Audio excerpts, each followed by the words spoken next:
5 August 2024 বাংলাদেশের ছাত্র জনতার অভ্যুত্থানের মুখে ক্ষমতা ছেড়ে দেশ ত্যাগ করেন শেখ হাসিনা। ঢাকার রাস্তায় শুরু হয় জনতার উল্লাস, যা চলে রাতভর। বিভিন্ন জায়গায় চলে লুটপাটও। এর মধ্যে বাংলাদেশ ক্রিকেট বোর্ড থেকে গায়েব হয় গুরুত্বপূর্ণ কিছু নথি। হাসিনার পতনের পর সেই রাত থেকেই আত্মগোপনে বিসিবির পরিচিত সব মুখ।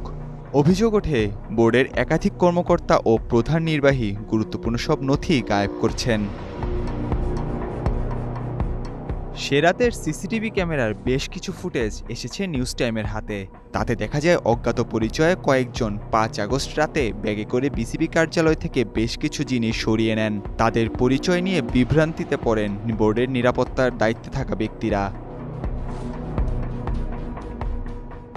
ফুটেজে দেখা যায় 5 আগস্ট রাত 8:30টার দিকে বিসিবিতে প্রবেশ করেন দুই যুবক।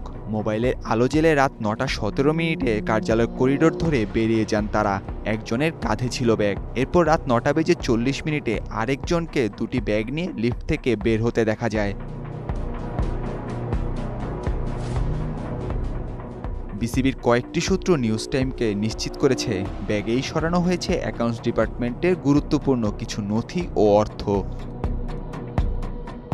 একটি সূত্র নিউজ টাইমকে নিশ্চিত করেছে ওই তিনজনের একজন মোহাম্মদ জুয়েল, তিনি বিসিবির অ্যাকাউন্টস অফিসার। তার সঙ্গে থাকা আরেকজন বিসিবির লজিস্টিক ডিপার্টমেন্টের জুনিয়র অফিসার প্রান্ত।